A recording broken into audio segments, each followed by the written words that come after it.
Hey guys, this is EckhartsLadder. Hello and welcome to another video. Sorry I haven't uploaded in the past couple of days. My wife is a nurse and she just finished maternity leave and has gone back to work, so it's been a bit of an adjustment, especially where we have a 1.5-year-old. But today we'll be talking about my favorite of the Star Wars prequels and one of my favorite Star Wars movies ever, Revenge of the Sith. The prequels themselves are quite dense with visual information. There's a lot of CG, there's a lot going on, there's a lot of cool visual effects, and in Revenge of the Sith especially, there are a lot of hidden background spaceships and land vehicles. I say Revenge of the Sith specifically because it seems like, as we'll see in this video, that ship designs that didn't find a place in the other movies, especially if they were fully rendered, actually were thrown into the background of Episode 3, which makes sense. If you've got something, you might as well use it. The Order 66 scene, for example, has almost as many new vehicles and vessels as the entire Star Wars sequel trilogy,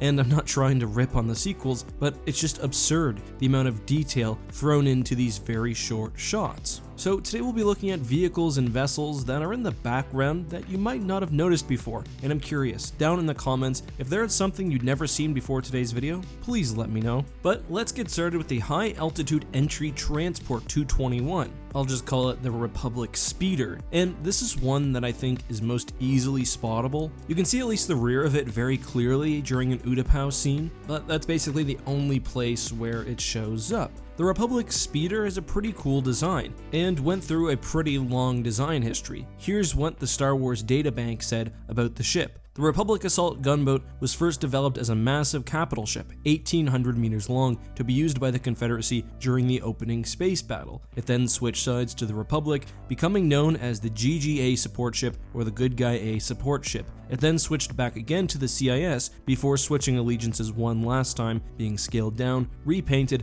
and modified to become speeder-sized and serving as a clone vehicle on Utapau. So this ship was likely replaced by the Providence, but because George or somebody on the team liked the design so much, it made its way into the film as a much smaller speeder. So as that same databank article explains, basically the gunboat was dropped in from atmosphere as a sort of drop ship. Then once within the atmosphere, it could not leave the planet but could travel very quickly on repulsor lifts. It was used for reconnaissance and light anti-vehicle and anti-personnel action. Personally, I'm kind of surprised that this never made its way into the Clone Wars TV show, just because it is such a cool design, and I can imagine some cool scenarios where this thing is dropped from orbit, heavily under fire, with perhaps some precious cargo. Anyway, let's move on to some more obscure ships, but stay on the planet Utapau. And these next couple of entries really illustrate how difficult of a job I have here. There's so much interesting background detail that I really can't cover everything. And when Obi-Wan flies into Utapau, for example, we can see a couple of parked ships, which I'm not personally able to identify.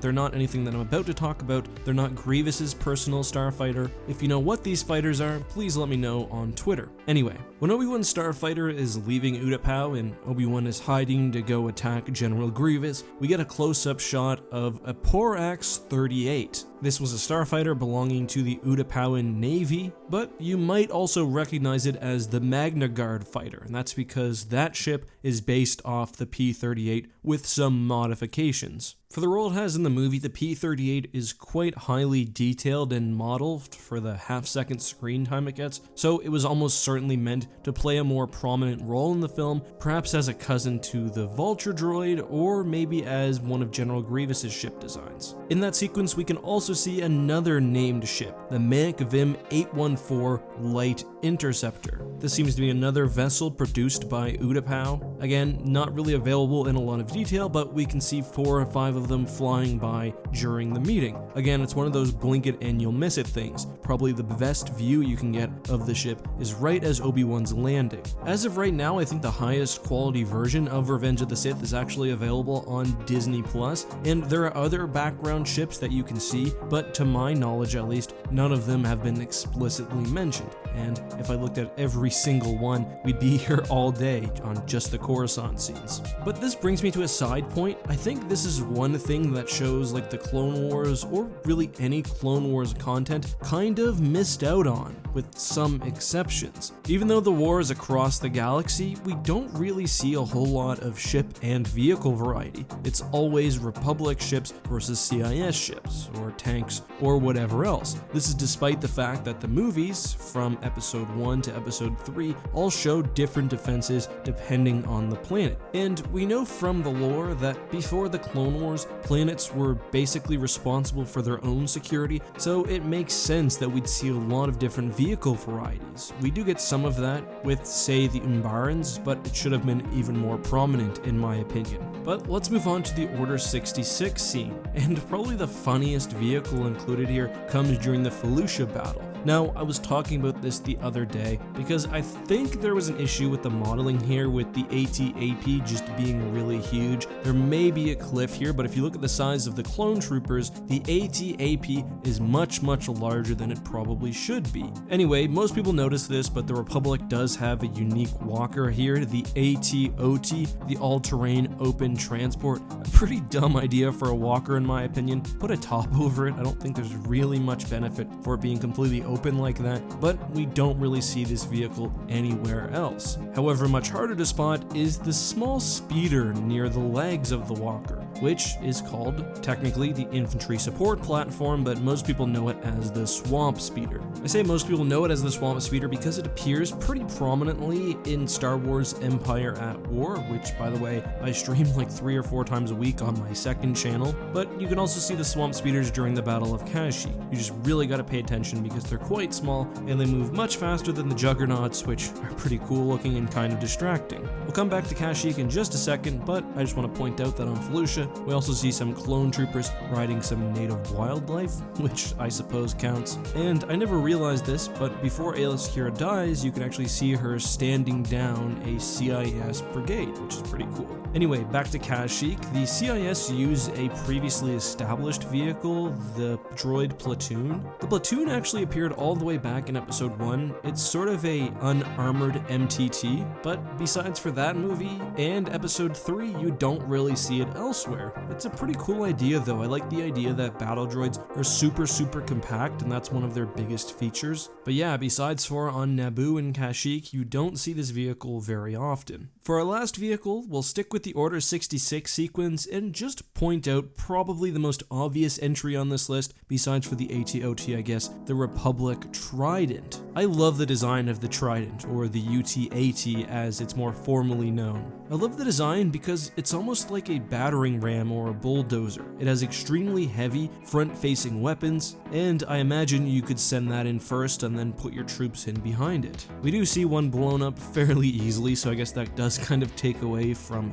my theory there. But still, park this thing on a bridge or in a choke point and I really think you could do some serious damage. However, like most of the other entries on this list, despite the compelling design, the Republic Trident didn't appear in anything substantial besides for Revenge of the Sith, which I personally think is a real shame. Anyway, that's it for vehicles and vessels. I will note though, for one final last minute entry, that there is also a much smaller version of the Octuptar Tri-Droid that you can see during the assault on Utapau. I thought that was pretty cool.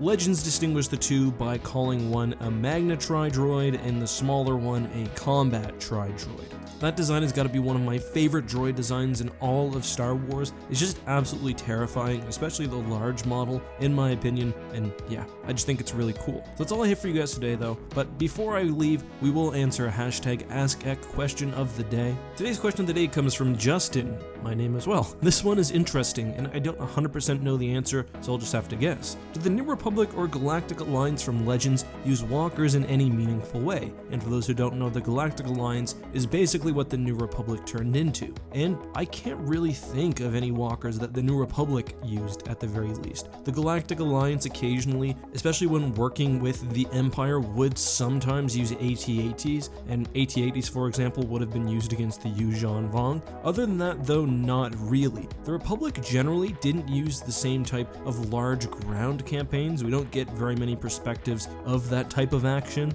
and I would guess that's probably because they were more often defending planets than straight up attacking. But otherwise, maybe it's a bit of an oversight and probably has to do with more how stories are written. I'd say maybe check the Swarm War, that's one place where it could have appeared, as well as some of the Yuuzhan Vong stuff. But that's all I have for you guys today. Thanks so much for that question, Justin. Thanks all of you for getting this far in the video. If you did, make sure to leave a like if you liked it, make sure to subscribe if you want to see more, and as always, please be safe out there. Don't let anyone cough on you, especially if they're a mean looking cyborg, and may the Force be with you.